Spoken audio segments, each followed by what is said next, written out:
तो star martial God technique के पिछले एपिसोड में हमने देखा कि लियांगशिन लियांग यू के जाल में फंस चुका होता है और अब यह सब देखकर लियांगशिन को काफी ज्यादा गुस्सा आता है, जिसके बाद वह लियांग यू पर अटैक करने के लिए आगे बढ़ता है। उसी वक्त सिंघे व्हाइट फैंग को अटैक करने का ऑर्डर देता है। दूसरी ओर लियांग यू के ग्रैंडफादर भी लियांगशिन पर अटैक करते हैं, पर लियांगशिन उसके अटैक को व्हाइट फैंग की ओर फेंक देता है, जिससे उन दोनों के ही अटैक फेल हो जाते हैं। अब लियांग यू अपने ग्रैंडफादर से बोलता है कि आपको जल्दबाजी करने की कोई जरूरत नहीं, हम पहले इस जगह पर लियांगशिन को उसके फायर मार्शल आर्ट का यूज करने देंगे और जब वह थक जाएगा तब आप उस पर अटैक करके उसे मार सकते हो। यह सुनकर लियांग यू का ग्रैंडफादर शांत हो जाता है।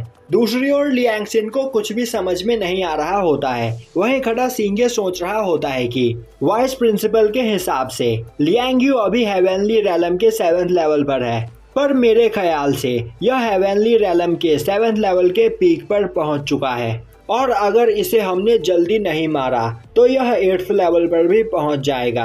अब सभी लोग एक एक करके लियांगशान पर अटैक करने लगते हैं, पर लियांगशान सभी के अटैक्स को डॉज कर लेता है, जिसके बाद वह अपने सोलर फायर एक्सप्लोजन टेक्निक का यूज करते हुए सभी को खुद से दूर कर देता है। यह देखकर लियांग यू का ग्रैंडफादर सोचने लगता है कि मैंने कभी नहीं सोचा था लियांगशान लियांग फैमिली के इतने मुश्किल टेक्निक को भी सीख लेगा।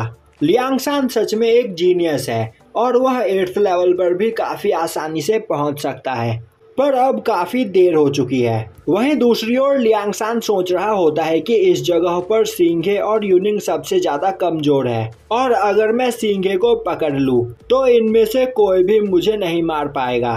जिसके बाद लियांगशान उस रॉक पर अटैक करता है जिस पर सिंघे खड़ा होता है। यह देखकर सभी लोग परेशान हो जाते हैं और अब लियांगशान एक फायर रोप से उस जगह पर सिंघे को पकड़ने की कोशिश करता है और अब उस जगह एक काफी बड़ा ब्लास्ट होता है जिससे सिंघे बच जाता है, पर वह फायर रोप सिंघे का अभी भी पीछा कर रही होती है। उसी वक्त सिंघे अपने आइस स्पीयर का यूज करते हुए उस फायर रोप को डिस्ट्रॉय कर देता है, पर तभी लियांगशान सिंघे के सामने आ जाता है और वह अपने फुटप्रिंट ऑफ फायर टेक्निक का यूज करते हुए सिंघे पर अटैक कर देता है, जो कि एक काफी खतरनाक टेक्निक होती है।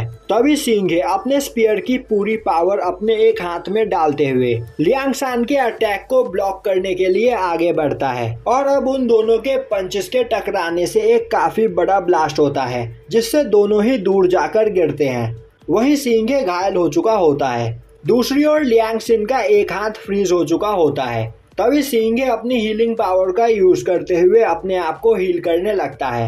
वहीं खड़ा लियांग यू सोच रहा होता है लियांगशान ने अभी इस जगह पर फुटप्रिंट ऑफ फायर टेक्निक का यूज किया था, पर सिंघे ने उसके अटैक को डिस्ट्रॉय कर दिया और अभी भी वह सही सलामत खड़ा है। मुझे लग रहा था कि सिंघे लियांगशान के अटैक से नहीं बच पाएगा, तो क्या इसका मतलब यह है कि सिंघे हेवनली रेलम के 6th लेवल से ऊपर पहुंच चुका है। वहीं लियांग यू का ग्रैंडफादर सोच रहा होता है सिंघे की एज अभी काफी ज्यादा कम है, पर फिर भी वह इतनी जल्दी हेवनली रेलम के 7th लेवल पर पहुंच चुका है। यह सच में एक मॉन्स्टर है। दूसरी ओर लियांगशान को भी यह देखकर यकीन नहीं हो रहा होता है और वह सोच रहा होता है कि जब पिछली बार क्वीन यू फैमिली ने डार्क मून फैमिली से फाइट करने की कोशिश की थी तब सिंघे हेवनली रेलम के 5th लेवल पर था, पर सिंघे इतनी जल्दी अभी 7th लेवल पर पहुंच चुका है।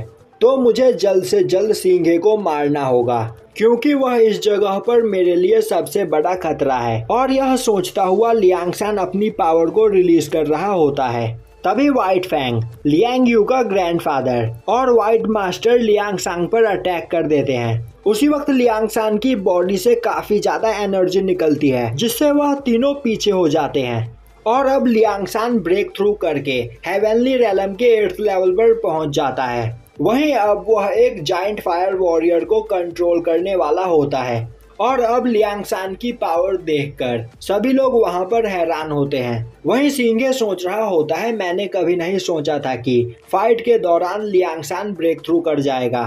तभी लियांगशान हंसते हुए बोलता है इतने सालों तक इंतजार करने के बाद फाइनली मैं हेवनली रेलम के 8th लेवल पर पहुंच गया हूं। तो अब तुम सभी लोग मरने के लिए तैयार हो जाओ और यहीं पर यह एपिसोड खत्म हो जाता है।